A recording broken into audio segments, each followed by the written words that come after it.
pour commencer cette prédication, de vous exposer 3 situations, ok? Et vous allez devoir me dire leurs points communs. Un homme est irrité par sa femme.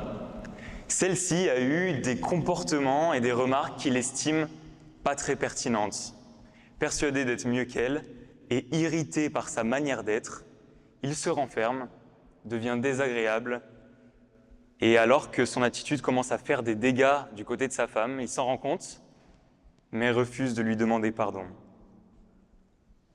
3e situation, un homme rencontre une personne à la fin d'un culte.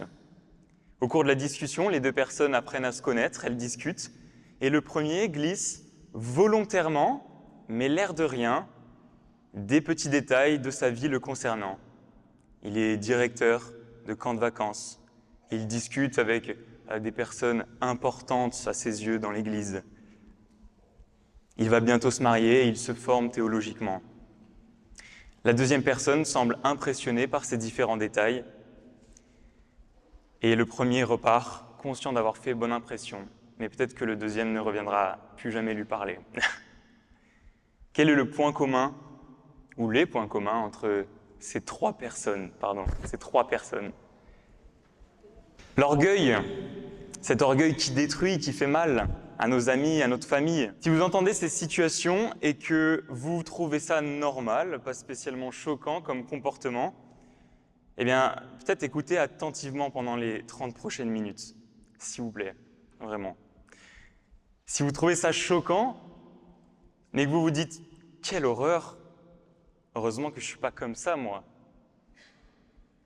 Et peut-être que je vais vous prescrire la même chose, une dose de 30 minutes d'écoute attentive pendant cette prédication. Mais j'espère que beaucoup d'entre vous écoutent ces situations, en sont dégoûtés à juste titre, mais reconnaissent que leur cœur aussi est rempli de cet orgueil. Peut-être pas avec les mêmes fruits que dans les situations que j'ai énoncées, mais quand même. Vous le savez, vous en êtes affligés et vous le combattez avec zèle. Parce qu'en réalité, ça concerne tout le monde, cet orgueil. Jonathan Edwards disait déjà il y a 200 ans, « Rappelez-vous que l'orgueil est la pire vipère qui soit dans le cœur, le plus grand perturbateur de la paix de l'âme et de la douce communion avec le Christ. C'était le premier péché qui ait jamais existé et il se trouve le plus bas dans les fondements de tout l'édifice de Satan. C'est le plus difficile à extirper et c'est le plus caché, le plus secret et la plus trompeuse de toutes les convoitises. Enfin bref, c'est le plus grand mot MAUX présent dans nos cœurs depuis la chute et tous sont concernés. Vous connaissez l'expression aux grands mots, les grands remèdes. Et Paul est conscient de ce grand mot qu'est l'orgueil. Et donc il va dans sa lettre aux Philippiens encourager les lecteurs au chapitre 2 à l'unité, à l'humilité, qui est l'inverse de l'orgueil. Et pour ça, il va donner le plus grand remède à l'orgueil, qui est Christ lui-même. Il va fixer les yeux de ses lecteurs sur Jésus-Christ. Il va dire au verset 5, de toute façon, « Ayez en vous les sentiments qui étaient en Jésus-Christ. » En d'autres termes, soyez comme Jésus, imitez Jésus, ayez les mêmes pensées, la même attitude. Les versets qui précèdent ce verset 5 est, comme on l'a dit, une exhortation de Paul à l'humilité, à regarder les autres comme supérieurs à nous-mêmes, à considérer les intérêts des autres avant les nôtres. Et ce verset 5, qui débute le passage qu'on va voir ce matin, est le lien entre cet encouragement et l'exemple parfait dans lequel Paul ancre cet encouragement. Il dit « Soyez comme ça » et pour que vous compreniez ce que ça veut dire d'être humble, d'être comme ça, eh bien, voici Christ, votre Seigneur. Voici celui que vous devez imiter si vous voulez espérer lutter contre votre orgueil. Vous en avez marre de votre orgueil, vous voulez être humble, eh bien, regardez Christ. Mon but est le même ce matin que Paul, il y a presque 2000 ans. Mon but est de vous faire regarder à l'exemple de Jésus, qui est ce grand remède à l'orgueil. Alors, vous pouvez ouvrir vos Bibles, si vous en avez, sinon vous pourrez suivre avec moi sur le diapo. On va lire les versets 5 à 11 du chapitre 2 de l'Épître aux Philippiens. Philippiens 2, 5 à 11. Nous lisons la parole de Dieu. « Ayez en vous les sentiments qui étaient en Jésus-Christ. Existant en forme de Dieu, il n'a point regardé son égalité avec Dieu comme une proie à arracher, mais il s'est dépouillé lui-même en prenant une forme de serviteur, en devenant semblable aux hommes, et il a paru comme un vrai homme. Il s'est humilié lui-même, se rendant obéissant jusqu'à la mort, et même jusqu'à la mort de la croix. C'est pourquoi aussi Dieu l'a souverainement élevé et lui a donné le nom qui est au-dessus de tout nom, afin qu'au nom de Jésus, tout genou fléchisse dans les cieux, sur la terre et sous la terre, et que toute langue confesse que Jésus-Christ est Seigneur, à la gloire de Dieu le Père. Alors je vous propose d'étudier attentivement, verset par verset, ce passage qui est riche. Certains pensent qu'il constituait un hymne christologique, c'est-à-dire de la poésie chantée par les premiers chrétiens pour exalter Christ. C'est un vrai joyau des Écritures qui me reprend et qui m'encourage beaucoup dans cette lutte contre l'orgueil. Alors je suis heureux qu'on puisse le regarder ensemble ce matin. On veut regarder à l'abaissement de Christ, à son obéissance et à son élévation. Voici le grand remède que Paul propose contre notre orgueil. Première partie, regarder à l'abaissement de Christ. Lorsqu'on regarde à Jésus-Christ, on constate qu'à côté, on n'est rien. Je ne vais pas laisser longtemps cette diapo, je sais qu'il y en a qui sont perturbés par les doigts de pied, les 6 doigts de pied, ne vous inquiétez pas. Plus on regarde à Christ, plus sa grandeur nous fera comprendre qu'on n'est pas si important qu'on le pense. Et c'est une première manière par laquelle ce passage nous encourage à l'humilité. Existant, verset 6, en forme de Dieu, il n'a point regardé son égalité avec Dieu comme une proie à arracher. Que Christ existe en forme de Dieu veut dire que Christ, dans son essence, est semblable à Dieu. On retrouve cette vérité de manière similaire dans la suite du verset lorsque Paul évoque son égalité avec Dieu, littéralement ses égalités plurielles avec Dieu. Comme pour dire que tous les aspects de Jésus-Christ sont égaux avec ceux de Dieu. Il est l'égal de Dieu dans le sens où il possède tous les attributs divins. Il est omniscient, il est tout-puissant, il est souverain sur toute chose. Il ne change pas, il est parfaitement sage, libre, pur. Il est revêtu de gloire, il est adoré par les anges.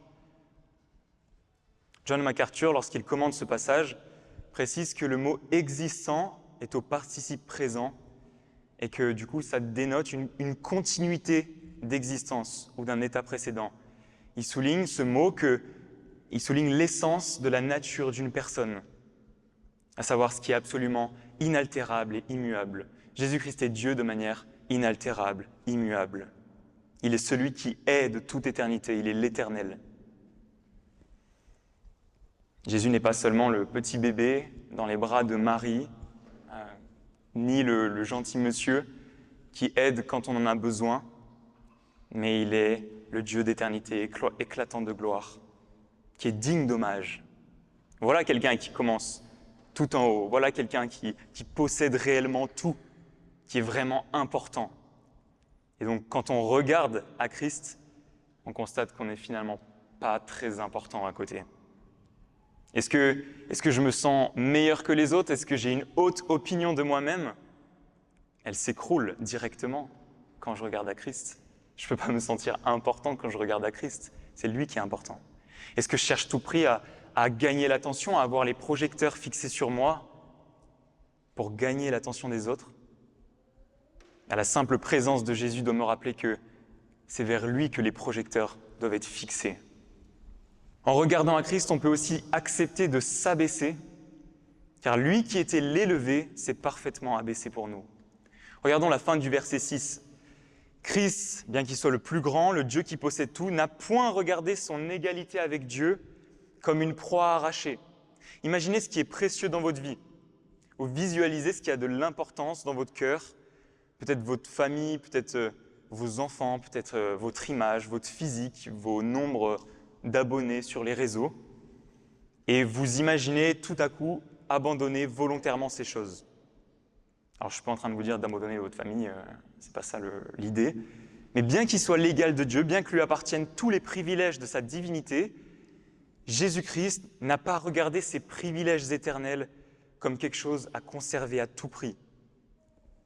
Dans son caractère même, il avait la disposition humble de ne pas s'agripper, de ne pas s'accrocher à ce qui lui était précieux. L'image est celle d'un prédateur qui ne veut pas lâcher son bout de viande, ou d'un homme qui se tient au bord d'un gouffre, d'une falaise, et qui met toutes ses forces pour ne pas le lâcher. Eh bien non, Christ n'est pas comme ça, il va se dépouiller lui-même. Il va lâcher prise, il va lâcher ce qui lui est cher. Par amour, en venant sur terre. Verset 7, « Mais il s'est dépouillé lui-même, en prenant une forme de serviteur, en devenant semblable aux hommes. Et il a paru comme un vrai homme. » La Bible n'enseigne pas que Christ se soit dépouillé de sa nature divine en venant sur terre. Le Jésus qui a marché sur la terre était bel et bien Dieu, il nous l'a montré de bien des manières. Alors de quoi Jésus-Christ s'est-il dépouillé en rejoignant notre monde ? J'ai noté 2 choses. Premièrement, le dépouillement de la gloire céleste et des richesses célestes. Si vous voulez, imaginez passer du trône de gloire avec des millions d'anges qui t'adorent à Nazareth. Nazareth, c'est un bled paumé, hein. C'est la Lozère, c'est la Creuse, c'est le 9e arrondissement de Lyon. Désolé, là t'es Camille. Mais c'est inconnu au bataillon, ça n'existe pas. Une phrase commune de l'époque disait que rien de bon ne pouvait venir de Nazareth. Mais non seulement ça, mais il va être face à face avec des pécheurs toute la journée. Il va suer, il va être fatigué, il va travailler, il va peut-être se blesser. Pour nous, c'est naturel tout ça, mais imaginez pour le Dieu éternel, l'ampleur de ce qu'il perd, l'ampleur de l'écart. C'est énorme comme abaissement. Et en deuxième, on peut noter le dépouillement de la prérogative de la manifestation de ses attributs divins. Qu'est-ce que ça veut dire ? Ça veut dire que Christ sur terre a toujours ses attributs divins, il est toujours omniscient, il peut toujours faire ce qu'il veut, mais il va volontairement restreindre, voiler l'exercice de ses attributs divins. Il va choisir de vivre une vie qui ressemble à la nôtre. Il va s'identifier à nous. Un jour, je discutais avec un jeune en camp, et il me disait que ça devait être super simple pour Jésus d'être charpentier à son époque. Il avait qu'à claquer des doigts et il y avait les plus beaux meubles de Galilée qui apparaissaient en bois de cèdre. Hop, une armoire, une table, une commode. Mais je lui ai dit non, Jésus, c'était pas mimimati, il n'a pas claqué des doigts comme ça. Il a vraiment travaillé, il s'est vraiment levé le matin, il s'est vraiment identifié à nous. Il a sué. On lit ensuite que non seulement il s'est dépouillé, mais il a pris une forme de serviteur en devenant semblable aux hommes. Encore une fois, on trouve le mot « forme » qui est le même mot que celui du verset 6, existant en forme de Dieu, et là, en forme de serviteur. Christ existe en forme de Dieu de toute éternité, et il devient dans son essence, dans sa nature même, serviteur. Jésus-Christ n'est pas venu pour être servi, mais pour servir. Il a non seulement renoncé à la gloire du ciel, mais il a aussi renoncé à un statut élevé sur la terre. Il n'était pas le roi de la terre, il aurait pu l'être. Mais non, il a choisi d'être le plus humble des serviteurs. En Jean 13, Jésus va rassembler ses disciples et juste avant sa mort, il va faire quelque chose qui est beau et qui est dégradant parce que c'était la tâche d'un esclave. Il va leur laver les pieds et il va leur poser une question qui vous pose aussi peut-être ce matin. Comprenez-vous ce que je vous ai fait ? Vous m'appelez le Seigneur et le Maître, et vous faites bien car je le suis. Si moi qui suis le Seigneur et le Maître, je vous ai lavé les pieds, alors vous aussi, vous devez vous laver les pieds les uns aux autres. Regardez à Christ, ça nous fait comprendre qu'on doit être serviteurs les uns des autres. L'orgueil veut être servi, mais l'humilité veut servir l'autre. Est-ce que j'utilise les autres? Est-ce que je manipule les autres pour arriver à mes fins égoïstes à moi? Ou est-ce que je me mets au service pour bénir ceux qui m'entourent? Peut-être que je me trouve trop important pour telle ou telle tâche, pour passer le balai à la fin du culte, ou peu importe. Mais on ne peut pas raisonner comme ça, parce que Christ, le plus important, s'est fait serviteur. Il a montré l'exemple. On continue, Christ est venu se rendre semblable aux hommes, pas dans un sens où il ressemblerait simplement physiquement à un homme. L'évangile, ce n'est pas une mascarade où Dieu prend le masque d'un homme, comme dans la mythologie grecque par exemple. Non, Christ, quand il vient sur terre, devient vraiment homme. Il n'abandonne pas sa nature divine au profit de sa nature humaine, mais il devient vraiment homme. Et il est toujours vraiment Dieu, de sorte qu'il est pleinement homme, pleinement Dieu. Et ça, c'était totalement nécessaire à ce que Jésus est venu faire sur terre. Jésus, il vient pourquoi sur terre ? Il vient pour mourir à la croix, pour nous représenter et porter notre péché. Mais Dieu ne peut pas mourir. Il fallait qu'il soit homme pour nous représenter et pour mourir. Et de la même manière, il fallait qu'il soit Dieu pour que ce sacrifice soit parfait, pur, sans péché. La double nature de Christ est complètement nécessaire à l'œuvre de rédemption qu'il a accomplie pour nous. Donc pour conclure cette première partie, Jésus nous montre une nouvelle perspective. Dans la perspective de la chair, du monde, ce qui importe, c'est notre propre intérêt, notre propre image, notre propre avis.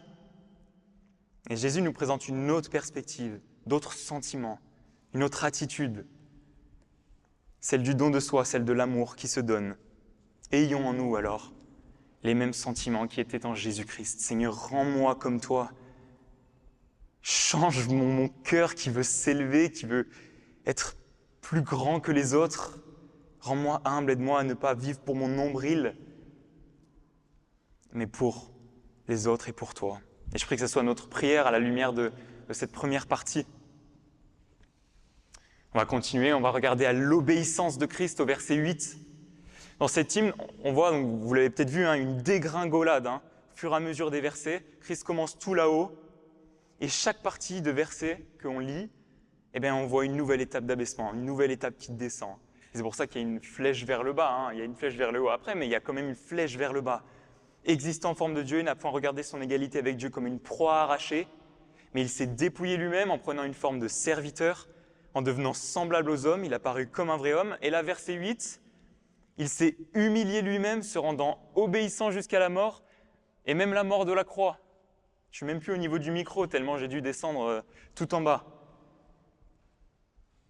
L'humiliation est volontaire. Notez le lui-même. Il s'est dépouillé lui-même au verset 7. Et au verset 8, il s'est dépouillé lui-même au verset 7. À ce verset-ci, au verset 8, il s'est humilié lui-même. Personne n'a obligé Jésus. Bien qu'il obéisse aux ordres du Père, c'est librement qu'il choisit de s'humilier de manière volontaire. Et on peut aussi voir ce lui-même comme le fait qu'il prenne l'initiative. Jésus n'a pas attendu qu'on soit gentil avec lui pour descendre sur terre, pour s'humilier, pour venir à notre rencontre. C'est au moment où nous étions rebelles qu'il a pris l'initiative. Non, je ne vais pas lui demander pardon. C'est elle qui a tort, c'est elle qui a fauté, donc j'attends qu'elle me demande pardon. Est-ce que ça vous parle, ce genre de raisonnement, d'attendre que la personne qui a fauté nous demande pardon avant que nous, on prenne l'initiative de nous humilier ? C'est nous qui avions fauté envers Christ, envers Dieu. C'est lui qui fait le pas de s'humilier, qui prend l'initiative.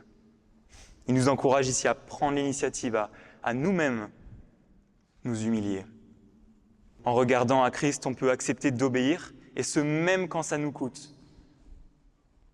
Nous, des fois, on obéit simplement parce qu'on n'a pas le choix. Par exemple, si vous vous souvenez, avant la mort de Jésus, au jardin de Gethsémanée, les gardes viennent arrêter Jésus avec la trahison de Judas. Si c'était moi que les gardes étaient venus chercher au jardin de Gethsémanée, j'aurais dû obéir parce que je n'avais pas le choix. Ils sont plus nombreux, ils sont armés, emmenez-moi. Je n'ai pas le choix. Mais Jésus, il a obéi alors qu'il avait la pleine capacité de renverser la situation, de ne pas les suivre. Il aurait pu dire, bon, ça suffit en fait. Judas, ça fait 3 ans que je te supporte, j'appelle 12 légions d'anges, elles vous déciment, c'est terminé, on n'en parle plus. Mais non, il ne va pas réagir comme ça, il va se soumettre au plan du Père. Il sait la conséquence, il sait où il va là. Mais il va se soumettre, il va obéir. Christ a vécu une vie d'obéissance sans exception, il n'a jamais failli à obéir à Dieu le Père. Obéir, ce n'est pas systématiquement synonyme de souffrance et de conséquences négatives, comme dans le jardin de Gethsémanée. Mais l'idée, c'est que la conséquence soit positive ou négative, favorable ou défavorable, qu'on y gagne ou qu'on y perde, l'obéissance est toujours la solution de l'humiliation de votre Dieu, de l'humilité, pardon. Est toujours la bonne voie à suivre. Est-ce que je recherche l'indépendance ? Est-ce que je résiste à l'autorité de Dieu, à l'autorité de sa parole quand elle me reprend ? Jésus n'a jamais, lui, dérogé au plan initial. Il a été parfaitement obéissant, et ce même alors qu'il savait les conséquences de son obéissance. La fin du verset 8 nous dit qu'il est allé jusqu'à la mort de la croix. L'auteur précise ce détail car il a son importance. Christ n'est pas mort de vieillesse rassasié de jours, comme on peut le lire de certains hommes de l'Ancien Testament. Jésus-Christ a été obéissant, il s'est laissé faussement accuser, moquer, frapper. Comme une brebis muette devant ceux qui la tondent, il s'est laissé condamner à mort, et pas n'importe quelle mort, comme on l'a dit. Le calvaire de la crucifixion romaine, c'est le comble de l'humiliation, le summum de l'abaissement, la honte. La croix est réservée aux pires malfaiteurs, aux criminels, c'est de la torture. Maudit soit quiconque est pendu au bois, nous dit l'Ancien Testament. Mais qu'est-ce qu'il fait là ? Qu'est-ce qu'il fait là ? Celui qui a fait que du bien toute sa vie, celui qui a zéro péché, zéro erreur, qui a vécu une vie parfaitement juste, qu'est-ce qu'il fait ici, cloué aux mains et aux pieds ? Et peut-être que tu n'as jamais vraiment compris le sens de la croix, et que tu te poses la question, mais pourquoi en fait il s'est abaissé ? Pourquoi il s'est laissé emmener ? S'il était Dieu lui-même, s'il était si puissant, pourquoi a-t-il accepté tant de rejet ? Comme ceux qui étaient là au moment de la crucifixion, descends de la croix si tu es le Messie. Et peut-être que ça n'a aucun sens pour toi, et si c'est le cas, la réponse à la question « qu'est-ce qu'il fait ici ?» elle est d'une importance vitale pour toi ce matin. Si Jésus a fait tout ça, c'est pour te sauver, toi qui écoutes avec foi ce matin. Si Jésus meurt sur la croix, il meurt à la place de ceux qui croiraient en lui, de ceux qui méritaient de mourir. Lui, le juste, à la place de toi, moi, l'injuste. À la croix, Dieu le Père déverse sa colère qu'il avait contre nous sur son Fils, de sorte à ce que nous n'ayons plus cette dette à payer envers Dieu. Ce fardeau, ces fautes, cet orgueil qui gangrène nos cœurs. La mort de Christ est à la fois la plus grande humiliation de l'histoire, mais à la fois aussi la plus belle main tendue, le plus beau geste d'amour de Dieu envers nous. La croix de Christ, c'est l'appel qu'il te fait ce matin à toi qui te pose cette question de ce qu'il fait là. Il te dit, viens à moi, regarde-moi, ne détourne pas le regard, regarde-moi. Si j'ai obéi, si je me suis abaissé, c'est pour prendre ta place. Crois en moi et je te sauverai. Si ce matin tu n'as jamais fait cette démarche de venir à Christ, d'abandonner tes efforts pour juste lui faire confiance, lui dire à quel point tu es désolé de tes péchés, eh bien ne laisse pas passer cette occasion de venir à lui, de voir tes péchés pardonnés, lavés.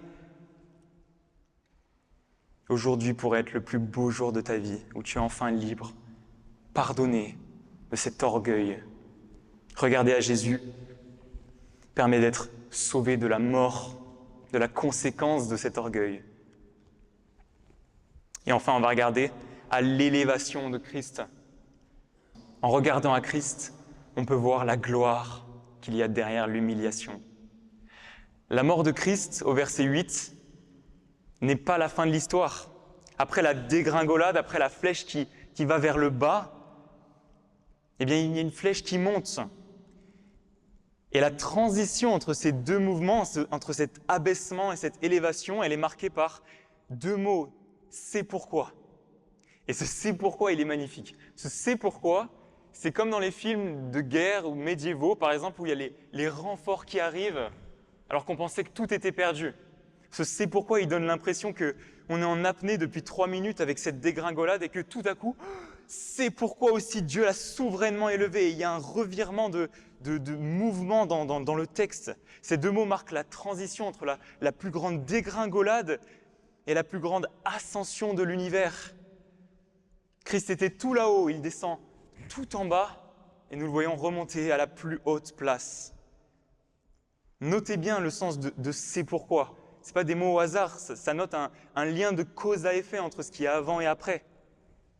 Parce que Christ s'est humilié volontairement, alors Dieu l'élève. Il y a un lien de cause à effet entre l'abaissement volontaire de Christ des premiers versets et le fait que Dieu l'élève. Et ce principe se retrouve dans toute l'Écriture. Dieu résiste aux orgueilleux, mais il fait grâce aux humbles. 1 Pierre 5,5. Luc 14,11, quiconque s'élève sera abaissé, et quiconque s'abaisse sera élevé. Proverbe 18,12, avant la ruine, le cœur de l'homme s'élève, mais l'humilité précède la gloire. L'humilité précède la gloire. Et c'est nécessaire pour nous de comprendre cette dynamique parce qu'elle régit la manière dont Dieu fonctionne. Si on ne comprend pas que Dieu s'opposera toujours aux orgueilleux, on ne pourra jamais avancer avec Dieu si on essaie de s'élever par nous-mêmes. C'est comme si on essaie de pédaler face au vent le plus puissant du monde. À un moment, il faut qu'on apprenne à faire demi-tour pour enfin aller dans le sens que Dieu veut, que Dieu a prévu. Et Christ illustre parfaitement cette réalité de la manière dont Dieu fonctionne. Par sa vie, il nous montre, voilà comment ça marche avec Dieu. Tu ne peux pas être orgueilleux. Tu ne veux pas que Dieu soit contre toi, donc tu ne veux pas être orgueilleux. Un jour, ma femme m'a dit une chose qui m'a fait froid dans le dos. Elle m'a dit 4 mots qui ont vraiment provoqué un changement radical dans ma manière de lutter contre l'orgueil, dans ma manière de voir les choses.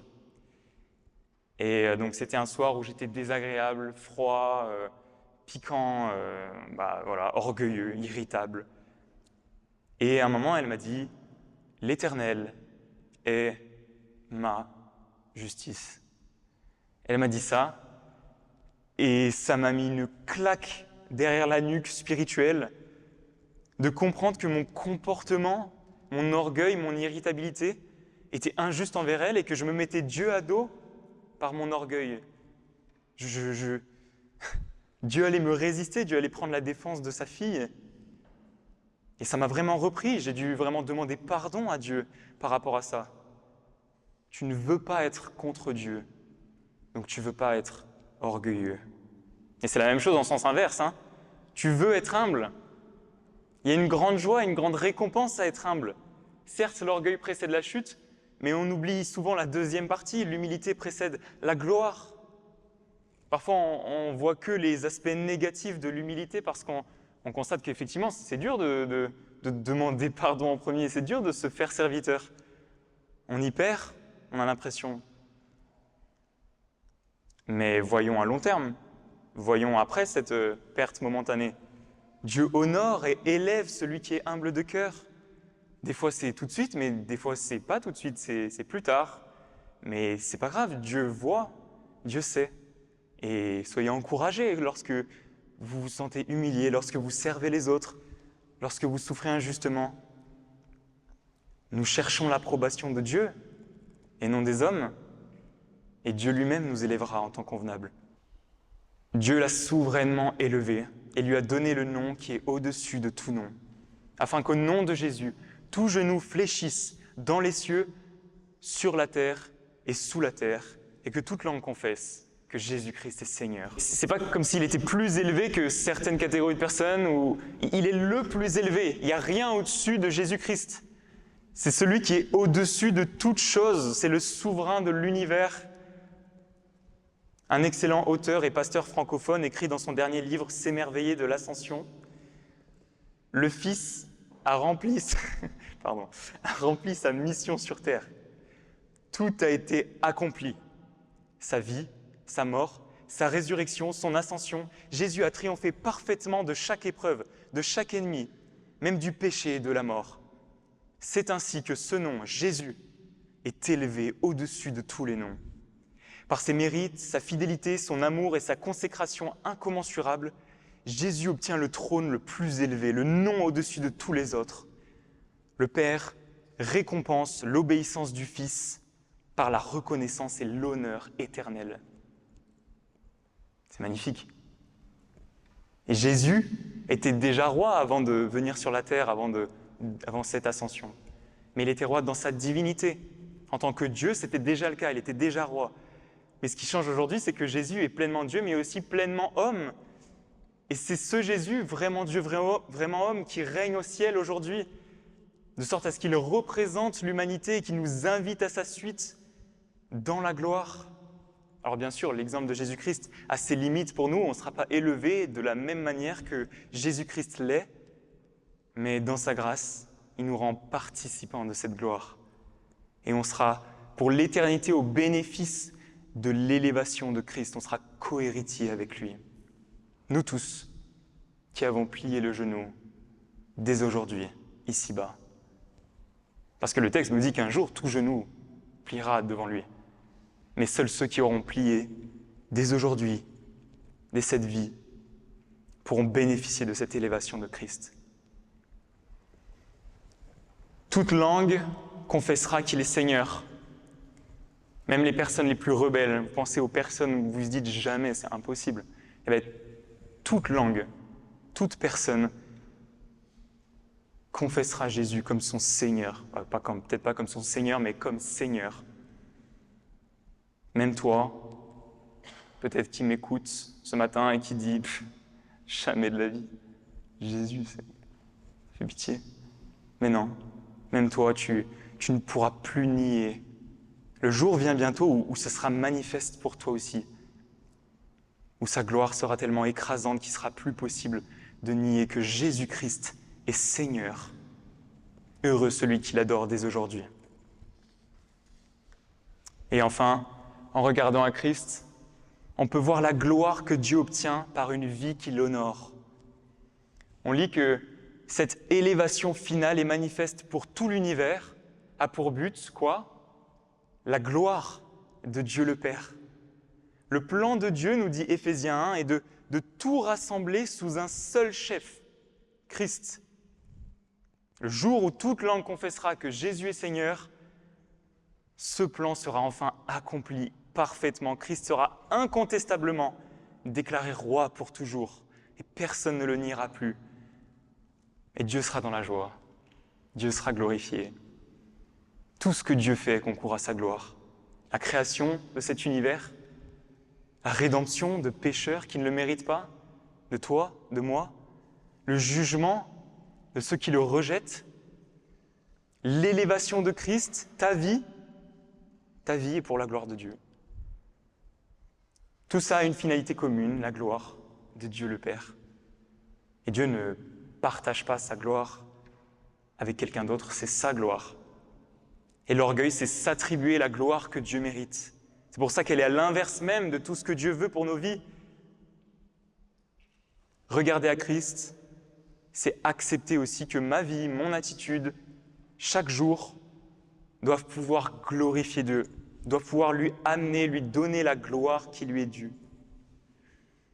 Alors qu'à travers chacune de nos vies, nous puissions avoir le même objectif que Dieu lui-même, sa gloire, que son nom soit élevé dans nos vies, dans les nations, que tout ce que nous puissions vivre honore celui qui a envoyé son Fils.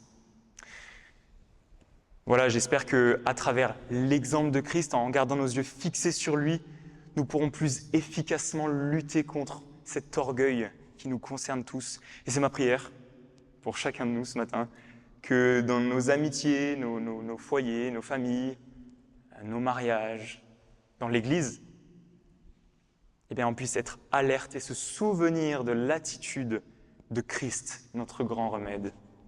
Je vais prier, je vous invite à prier avec moi. Seigneur, tu es glorieux. Quelle beauté dans ce passage. On est juste émerveillé à quel point tu es grand et à quel point tu as été humble, à quel point tu es souverain. On veut se soumettre à toi, on veut te remettre nos vies et on veut te remettre cet orgueil particulièrement qui bien trop souvent détériore nos relations et surtout te déshonore toi.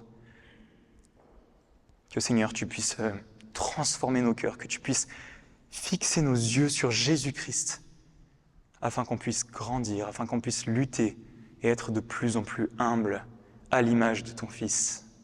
Au nom de Jésus. Amen.